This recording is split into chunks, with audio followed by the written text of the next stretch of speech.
How to Create a Glitch Monologues Season 23 Chapter 9. This is Season 23 of How to Create a Glitch in the Matrix Monologues Episode 9.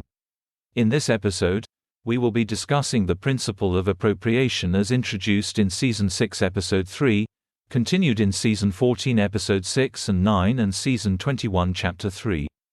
To begin, wherever there is union, there is substitution and displacement. That substitution and displacement takes the form of appropriation. Now, it may manifest, as in Season 21, Chapter 3, through divisive expectation contracts, or it may manifest through spatial non-consensuality.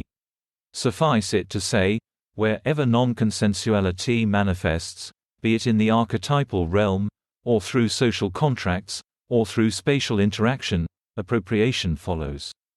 To reiterate, imagine that person A has a divisive expectation contract with person B. Imagine that person A and B were formerly in a relationship. Person C and A are now in a relationship. Thus, through this divisive expectations contract, person C will appropriate the identity which corresponds to the meeting of the expectations of A. Now, what is the significance of this? Fundamentally, through the principle of polarity, every thought is paired. Now, this is not a natural state, necessarily, but rather is the result of the tonic-dominant relationship forming between participating social actors. As two actors form this bond or relationship of conjoined expectations, it follows necessarily that their impulses, their thoughts will pair so long as it is maintained. This means that going forward, so long as that pairing is maintained, the divisive expectation contract will enable him to appropriate from B and give to C. The most effective at this task is of course the nexus empath.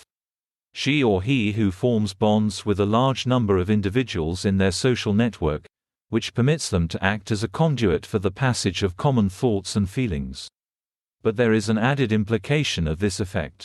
The progressive pairing of thoughts grants person A the ability to 1. Appropriate new ideas and concepts through the divisive expectation contract, and 2. Transmit those new ideas and concepts to other members of their social network or archetypal constellation. In effect, although individual attempts to generate or exculpate themselves from context can be successful, they will only be as successful as the person is isolated in their emotional bonds. The moment that a person permits or entertains acting upon an expectation of another, pursuant to what they later discover is a divisive expectation contract, they will find their identity, thoughts and ideas appropriated by the masses. It is likewise not a coincidence that these individuals will mirror the impulses and emotional states of those to whom they are engaged in what essentially amounts to leading on, further to the divisive expectation contract, and the appropriation of the identity, emotions and ideas of the former. Thus, social contracts, and specifically divisive expectation contracts can be a useful tool for some people, especially nexus empaths, to redirect or revert identity away from unfavored members of their archetypal constellation, to favored ones. How does this manifest? Suppose you are working on an idea for a patent. You are person A. Now suppose you are in a relationship, or at least, are led to believe you are in a relationship with person B by person B. Now suppose person C, who is a friend of person B, also is in the same field as you. You have a breakthrough one night, and text message person B. You do not detail the nature of the breakthrough, but you have affirmed and met the expectations of person B, so it makes no difference. As a result, person C receives, through the parallel pairing of A to B and B to C, the same idea. But, due to his association with D, finds it easier to get the preparatory work done to complete the patent. He succeeds in patenting the idea first. This is appropriation. Now, nexus empaths are frequently female, but not necessarily so. Thus, the social economy enables such behavior by commoditizing confidence, contracts and ideas. Many people have no idea they are lifting concepts and ideas from others through their social contracts, but some people do. In the end, the appropriation process is designed to favor those with the ability to influence social contracts, to compel compliance with expectation matching, even using coercive tactics to do so.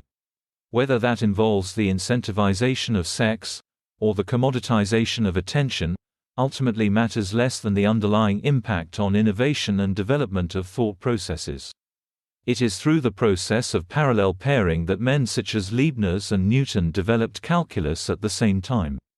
Just as it is through this process that Edison and Tesla competed. Nevertheless, it is often interesting to ask yourself, as an exercise, who was the nexus empath between these two figures? The answer between Leibniz and Newton was John Collins, a publisher. Just as between Edison and Tesla it was Charles Batchelor, Edison's business partner. In past episodes, we also discussed how generation of new archetypes, narratives, results in their assumption by other members of the system. This happens through the agency of the nexus empath, who brokers the transmission of those narratives and archetypes to the masses, subliminally, through the same process of pairing. In any event, the ultimate implication of all this is that appropriation is an orderly part of human relationships structured by contracts, archetypes and spatial territoriality. But it also betrays the underlying inequity of a system which grants inception of ideas, archetypes and concepts to some, then appropriates them and provides them as fully gestated to others. That's the end of the podcast for today. If you enjoyed it, please like, comment and subscribe.